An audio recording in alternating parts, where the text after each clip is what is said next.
Why did these Christian missionaries come to India? Why did they leave their lives and their families behind? Why did they sail through thousands of miles and weather life-threatening storms? Why did they come? Why did they undertake this difficult voyage?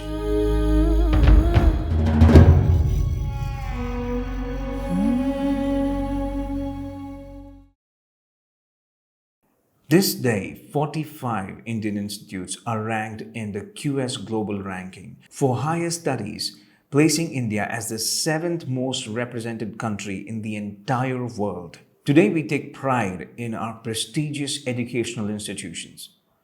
But do we know who pioneered formal education in India? See, without a script, how will you read? How will you write? Have you ever thought of that?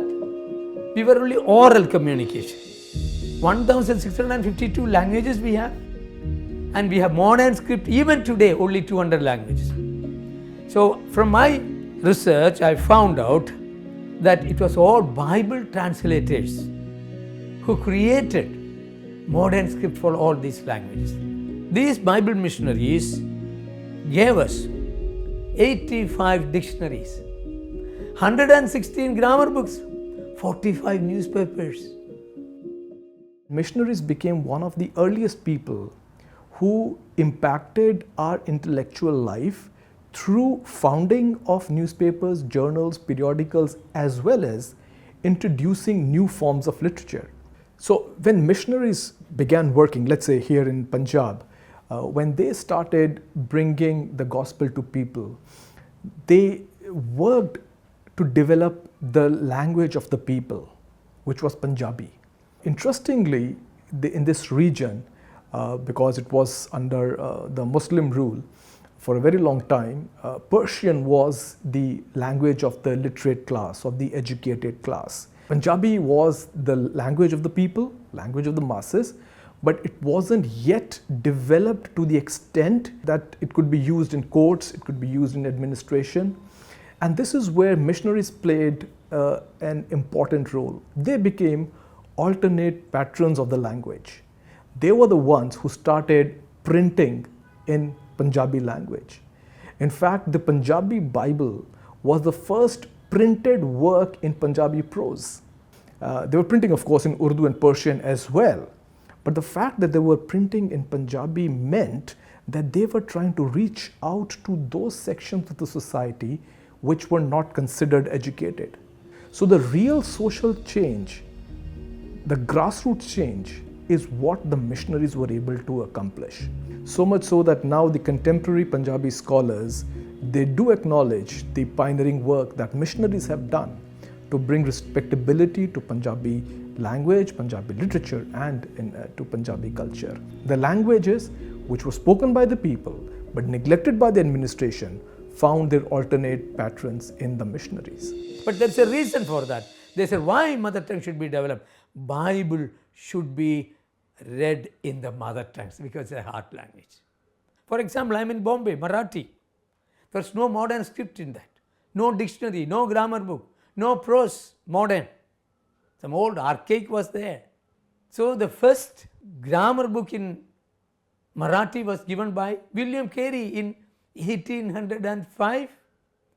The first dictionary was given by William Carey in 1810. William Carey, the missionary who came from England in 1793, he was the first professor of Marathi, of Bengali and Sanskrit at Fort Division College, which was established in 1800.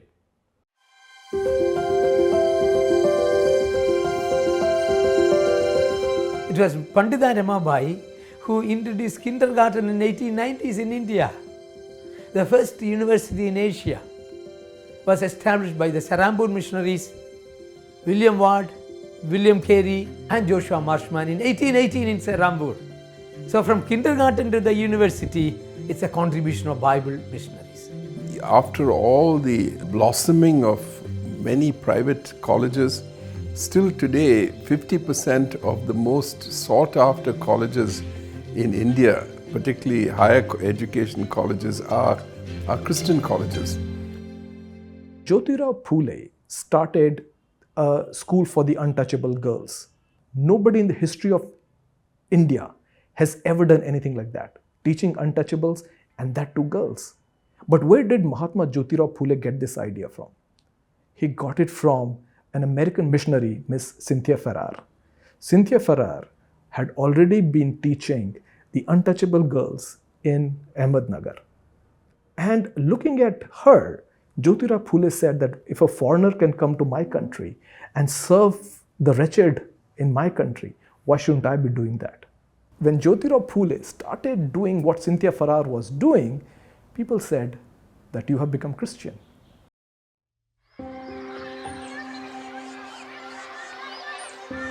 The school started by Bible people, by missionaries in India, in Kerala, is known as Pallikudam. Pallikudam is next to the Palli, next to the church. APJ Abdul Kalam, he said there in the Pallikudams of Kerala, in those schools of Kerala run by Christian missionaries, Bible people, there is unity of mind. There is no difference between Nair or Brahmin or Hindu or Muslim. There is no caste difference, no religious difference. There is unity of mind. The period between 1800 and 1914 represents an era of great missionary expansion. The intensity of evangelization was such that the period was called as the Great Century of Missions. And the story of these healing hands is one that must be heard.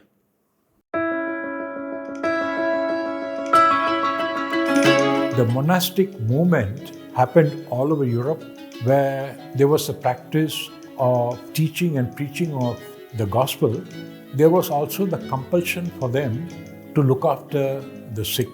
And when they began to look after the sick, they had to create an antechamber, and they called that the hospice.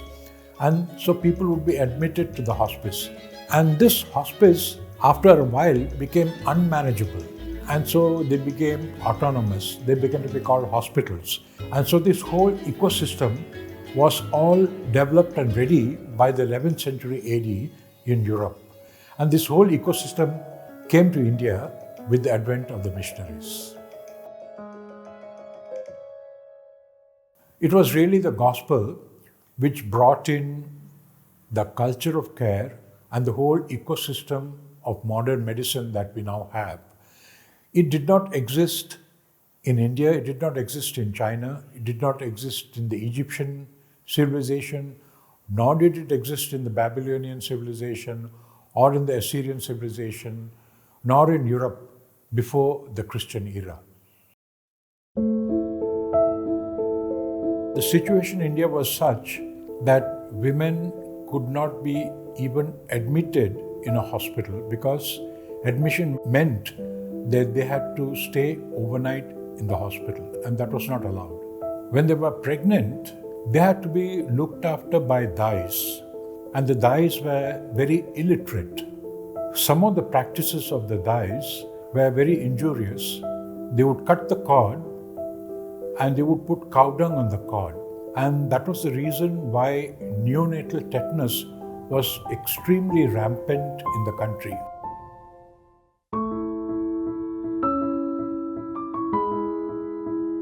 So what she decided was that she will do an incentive system for the dais or the midwives, call them to her hospital here, the base hospital.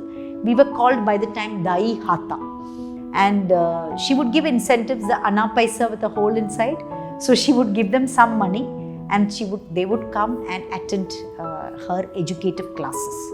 And when they went back to their villages, she would give them a sterilization kit. That means when they take deliveries, they could use disinfectant solution. They would give her a sterile blade so that the umbilical cord of the baby can be cut with a sterile blade and not unsterile blade. So that itself brought down a lot of deaths in the babies.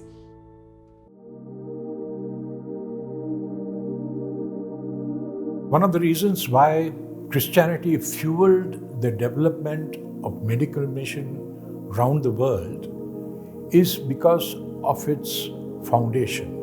In the Gospels, there is the command to love your neighbor.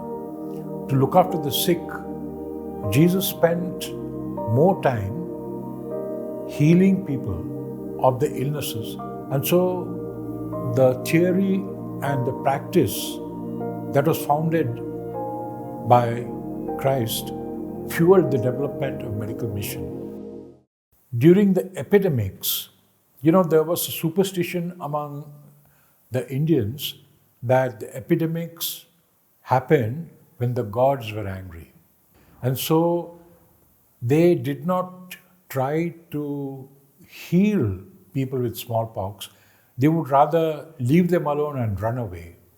These sufferers from smallpox, from measles, and from plague were just left to themselves to die. And in this environment came the Christian missionaries, and they began to do whatever they knew at that time they could do. They did not have the antibiotics that we have today. They tried to segregate them in camps and feed them and look after them. And a lot of the Christian missionaries actually lost their lives in the epidemic. There are examples of Christian missionaries who became lepromatous and who died looking after leprosy patients. The other thing that the missionaries saw was people who were unhealthy, who were with cholera, with many infectious diseases, typhoid, malaria. And so many of them went back and trained in medicine or nursing and came back to India. So at independence, there were over 1,000 mission hospitals.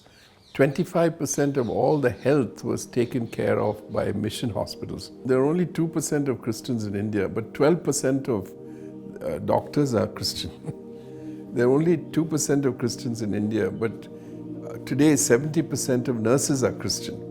It was that William Carey saw the burning of a leprosy patient just outside Calcutta city. And he acted immediately, and he started what they afterwards called the leprosoriums. Mahatma Gandhi himself was so impressed by the work of Christian missionaries in the field of leprosy that he said, look at the Christian missionaries, how they have served the leprosy patients. Should we not also emulate them? A single woman in those days to come to a strange country, strange people, strange language, she persevered. That is what we should learn from her. In her own handwriting, Dame Edith Brown's handwriting, there is this famous thing which says, the master said, come follow. That was all. In 1794, William Carey was riding in Malda when he noticed a basket hung in a tree with an infant exposed. Only his skull remained, and the whole body was devoured by white ants. This horrendous act of child sacrifice had been committed with religious fervor by her own mother. By passing laws declaring infanticide as murder and the abolishing of the sati custom in Calcutta, missionaries defended the helpless. But they just didn't work on the surface level to eradicate evil.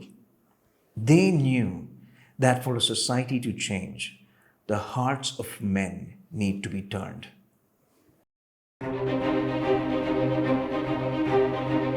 See, we didn't have textbooks at all. We had only palm leaves. Then 1800s, the greatest revolution in printing took place with the establishment of the Sarambur Mission Press by the Sarambur missionaries. All over India, printing missionaries started revolutionize the whole reading culture of India. Before the missionaries came, women were suppressed. They were not given education. Even the high caste women were not educated. Let alone the low caste women were anyway, the men and women were uneducated. So when the education came in, particularly, as I was saying, that the London School of Economics did a mega study and found there's a direct correlation between Protestant missionary education of women and democracy. Now, what does democracy produce? On the one hand, democracy produces a lot of freedom. So today, women can do many things that they could never do before. Number two, democratization. Anybody could read.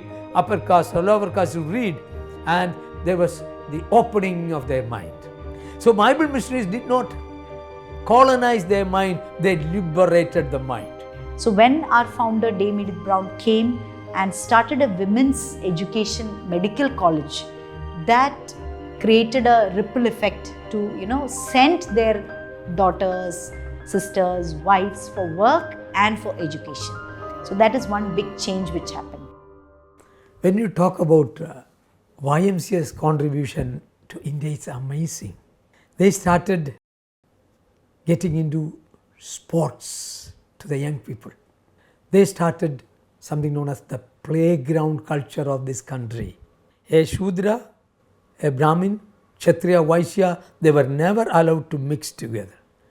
But YMCA opened all over India playgrounds, and all these boys and girls could come and study. The first Olympic team in 1922 was trained by Bombay YMCA. They started the first sports institute in Saidapet in Tamil Nadu. Before anybody thought of the freedom of India, the first mock parliament was conducted by Bombay YMCA. First banking system was given by William Carey, Sarambut Mission. First science laboratory was established by William Carey. The first astronomical institute was established by William Carey. The first horticulture institute was established by William Carey in 1822. Just like the William Carey and others came and developed our major languages of India, today minority languages in the Adivasi areas are developed by Bible missionaries. Is it not exciting? So Christians continue to develop this nation. We in India have been praying. Asatoma Sadgamaya, Tamasoma Jodurgamaya, Pratyome Amrudangamaya. Lead me from untruth to truth, from darkness to light, from death to life. Where is the answer? You want truth? Come. You want life? Come. You want light? Come. That's all we are saying. We may not identify ourselves as a Christian country or a Christian society, but the fact is that some of our underlying beliefs are still very, very theologically biblical and Christian. That's something I think we need to learn and we need to discuss. Once when a riot broke out, she was warned by the local community that please leave the place, they are planning to kill you. She said, no, I have my children studying here, the students. So what she did, quick thinking, she took all the students and went to the railway station, Ludhiana railway station, which is just 1.5 kilometers from here. And she asked the railway police to give her protection.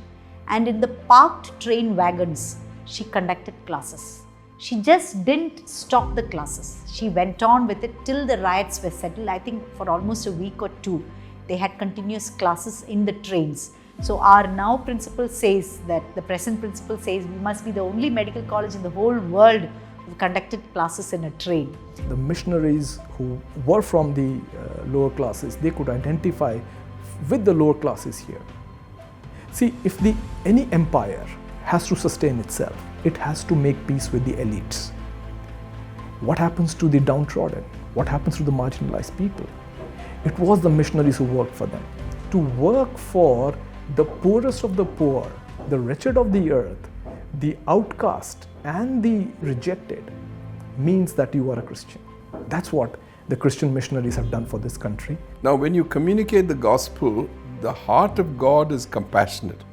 So when you see people who are not educated, you bring education. The people who are socially deprived, people who are unhealthy, you bring health to them. So the holistic gospel is primarily to reach people with the love of Christ. Real Christianity is about servanthood. It's about being servants of a nation. We broke the chains of enslavement in this country. That's what we did. And I hope that we continue to bring that social revolution that started with people like Cynthia Farrar, that started with people like William Carey, that started with people like John Newton here in Punjab. Because Jesus Christ said, go and love everybody. They came to love, to serve, to give. make this nation a great nation, that India will be filled with the knowledge of the glory of Christ as waters cover the sea. Christianity has a beautiful legacy in India. We have been here for 1,000 generations. This voyage of missionaries coming from the West has now been transformed into an internal reflection for Indian Christians to go to the poor and needy. We must continue to serve, teach, love, and preach the gospel truth to our fellow countrymen.